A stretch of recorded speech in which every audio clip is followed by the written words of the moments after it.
ഒരിക്കലും പറയാതിരിക്കുക, എൻ്റെ അപ്പനെയും അമ്മയും എനിക്ക് വിശ്വാസമില്ല എന്ന്. ഈ അടുത്ത കാലത്ത് ഒരു പെൺകുട്ടി, 18 വയസ്സ് പ്രായപൂർത്തിയായ ഒരു പെൺകുട്ടി, അത് തൻ്റെ മാതാപിതാക്കളോട് പറഞ്ഞ ഒരു കാര്യം ഒത്തിരിയേറെ ചിന്തിപ്പിക്കുകയും ഒത്തിരിയേറെ വിഷമിപ്പിക്കുകയും ചെയ്ത ഒരു കാര്യമായിരുന്നു. ആ പെൺകുട്ടി മറ്റൊരു പുരുഷനുമായി സ്നേഹബന്ധത്തിലായി. ആ സ്നേഹബന്ധത്തെ മാതാപിതാക്കൾ എതിർത്തു. എതിർത്തതിന് അവരൊത്തിരി കാരണങ്ങൾ ഒക്കെ പറയുകയുണ്ടായി. ഇവിടെ സ്നേഹിച്ചതിനെയോ പ്രേമിച്ചതിനെയോ അല്ല ഞാൻ പറയുന്നത്. ആ പെൺകുട്ടി പറഞ്ഞ ഒരു കാര്യമാണ് എന്നെ ഒത്തിരിയേറെ ചിന്തിപ്പിച്ചത്. ആ പെൺകുട്ടി തൻ്റെ മാതാപിതാക്കളോട് പറഞ്ഞ ഇതാണ്: എനിക്ക് നിങ്ങളെ വിശ്വാസമില്ല എന്ന്. കഴിഞ്ഞ ഏതാനും നാളുകൾ കൊണ്ട് പരിചയപ്പെട്ട, അല്ലെങ്കിൽ ഏതാനും മാസത്തെ പരിചയമുള്ള ഒരു വ്യക്തിയെയാണ് തനിക്ക് ഏറ്റവും അധികം വിശ്വാസം. 1 വയസ്സ് മുതൽ വളരെയേറെ കഷ്ടപ്പാടിലൂടെയും ദുരിതങ്ങളിലൂടെയും കഷ്ടപ്പാടുകളിലൂടെയും മുണ്ടു മുറുക്കി ഉടുത്തും വയറ് ചുരുക്കിയും എല്ലാം കഷ്ടതകളും മറന്ന് 18 വയസ്സ് വരെ ഒരു കുഞ്ഞിനെ ഒരപ്പനും അമ്മയും വളർത്തി വലുതാക്കി. അത്രയും കാലം അപ്പൻ്റെയും അമ്മയുടെയും സംരക്ഷണത്തിൽ വളർന്ന ഒരു കുഞ്ഞ് 18 വയസ്സ് കഴിഞ്ഞ് ഏതാനും നാളുകൾ കൊണ്ട് പരിചയപ്പെട്ട ഒരു വ്യക്തിയെ, ആ വ്യക്തിക്ക് പൂർണ്ണ വിശ്വാസമായി.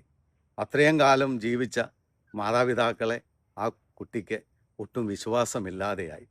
നമ്മൾ ചിന്തിച്ച് നോക്കുക പ്രിയപ്പെട്ട മക്കളെ, നമ്മളെ ഇത്രയേറെ കഷ്ടപ്പെട്ട് വളർത്തുന്ന മാതാപിതാക്കളെ നമുക്ക് ഒട്ടും വിശ്വാസമില്ല എന്ന് പറയുന്നതിൻ്റെ ആ ലോജിക്ക് എന്താണ്? എന്തിൻ്റെ ഇതിലാണ് നിങ്ങൾ ഇന്നലെ കണ്ടുമുട്ടിയ ഒരാളെ ഇത്ര പൂർണ്ണമായി വിശ്വസിക്കുന്നത്? യഥാർത്ഥത്തിൽ നിങ്ങളുടെ രക്തമാണ്, അല്ലെങ്കിൽ അവരുടെ രക്തമാണ് നിങ്ങളെന്ന് ഒരിക്കലും മറന്നു പോകരുത്. ഈ ലോകത്തിൽ ഒരപ്പനും അമ്മയും തങ്ങളുടെ കുഞ്ഞുങ്ങളുടെ നല്ല ഒരു ബന്ധത്തിനും വിലക്ക് കൽപ്പിക്കുന്നത് നമ്മളെങ്ങും കേട്ടിട്ടില്ല. തങ്ങളുടെ കുഞ്ഞുങ്ങൾക്ക് ദോഷമായി വരുന്ന എന്തെങ്കിലും ആണ് എന്നറിയുമ്പോഴാണ് ഇന്ന് മാതാപിതാക്കൾ പലതിനെയും എതിർക്കുന്നതും അത് സമ്മതിക്കാതിരിക്കുന്നതും. ഇത് കുഞ്ഞുങ്ങൾ ജീവിതത്തിൽ എപ്പോഴാണ് മനസ്സിലാക്കുന്നത്? ഏതാനും നാളുകൾ ഒരു വ്യക്തിയുടെ കൂടെ ജീവിച്ചു കഴിയുമ്പോൾ, എന്തുകൊണ്ട് എൻ്റെ അപ്പനും അമ്മയും എന്നെ അന്ന് ഇത്രയേറെ എതിർത്തു, എന്തുകൊണ്ട് അവർ ഇതിന് സമ്മതിക്കാതെ ഇരുന്നു എന്ന് ആ കുട്ടി മനസ്സിലാക്കുന്നത് അപ്പോഴത്തേക്ക് വൈകിപ്പോകും. എപ്പോഴും നമ്മൾ മനസ്സിലാക്കുക, സ്നേഹിക്കുന്നതും പ്രേമിക്കുന്നതും ഒന്നും ഒരു തെറ്റല്ല. ഇന്ന് ഈ ലോക സാഹചര്യത്തിൽ എല്ലാവരുടെയും ജീവിതത്തിൽ അത് നടന്നുകൊണ്ടിരിക്കുക. എന്നാൽ നമുക്ക് ഹിതമല്ലാത്ത ഒന്നിൽ നമ്മൾ ചെന്നുപെടുമ്പോഴാണ് നമ്മുടെ മാതാപിതാക്കൾ അതിനെ എതിർക്കുന്നതെന്ന് മക്കളെല്ലാവരും ഓർക്കുക. ആ സമയങ്ങളിൽ നിങ്ങൾ മാതാപിതാക്കളോട് പറയുന്ന വാക്കുകൾ ഒരിക്കലും ഒരു അപ്പനും അമ്മയ്ക്കും താങ്ങാൻ പറ്റാവുന്നതിൽ അപ്പുറമായിരിക്കും. അതുകൊണ്ടാണ് പല മാതാപിതാക്കളും ആത്മഹത്യ ചെയ്യുന്നതും, പലരും ഹാർട്ട് അറ്റാക്ക് വന്ന് മരിക്കുന്നതും, പലരും ജീവിതത്തിൽ മൂകരായി ഇരുന്നു പോകുന്നതിൻ്റെ കാരണം മക്കളെ അത്രയേറെ സ്നേഹിച്ചും വിശ്വസിച്ചും ചേർത്ത് പിടിച്ചും കഷ്ടപ്പെട്ടും വളർത്തി 18, 20, 25 വയസ്സ് വരെ വളർത്തി കഴിയുമ്പോൾ നിങ്ങൾക്ക് അവരെ വിശ്വാസമില്ലെന്ന് പറയുമ്പോൾ ആ ഹൃദയം തകർന്നു പോകുകയില്ലേ? അതോ നിങ്ങൾ ഇന്നലെ കണ്ടുമുട്ടിയ ഒരാളാണോ നിങ്ങൾക്ക് ഏറ്റവും അധികം വിശ്വാസമുള്ളത്? നിങ്ങളൊന്ന് ചിന്തിച്ചു നോക്കുക. ഈ ലോകത്തിൽ ഒരു കുഞ്ഞ് സന്തോഷത്തോടെ സമാധാനത്തോടെ ജീവിക്കണം. ആ കുഞ്ഞ് എവിടെയായിരുന്നാലും ആ കുഞ്ഞിന് നന്മ വരണമെന്നുണ്ടെങ്കിൽ, ആ കുഞ്ഞ് തൻ്റെ മാതാപിതാക്കളെ അനുസരിച്ച് ജീവിക്കുന്ന കുഞ്ഞാണെങ്കിൽ ആ കുഞ്ഞിൻ്റെ ജീവിതം എന്നും സന്തോഷവും സമാധാനവും ഉള്ളതായിരിക്കും. വിശുദ്ധ ഗ്രന്ഥം അത് നമ്മളെ ഓർമ്മപ്പെടുത്തുന്നുണ്ട്. നമ്മൾ ചെല്ലുന്ന ദേശത്ത്, നമ്മൾ ആയിരിക്കുന്ന സ്ഥലത്ത് നമുക്ക് നന്മ വരണമെങ്കിൽ, ഭൂമിയിൽ ദീർഘായുസ്സോടെ നമ്മൾ ജീവിക്കണമെങ്കിൽ മാതാപിതാക്കളെ സ്നേഹിക്കുക, ബഹുമാനിക്കുക എന്ന് നമ്മളെ ഓർമ്മപ്പെടുത്തുന്നുണ്ട്.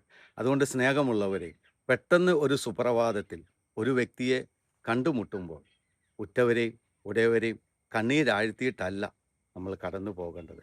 അവരുടെ ആശീർവാദത്തോടെയും അവരുടെ സമ്മതത്തോടും കൂടി നമ്മൾ മുന്നോട്ട് പോവുകയാണെങ്കിൽ എന്നും അത് നമ്മുടെ ജീവിതത്തിൽ സന്തോഷം നൽകുന്ന ഒന്നായി മാറും.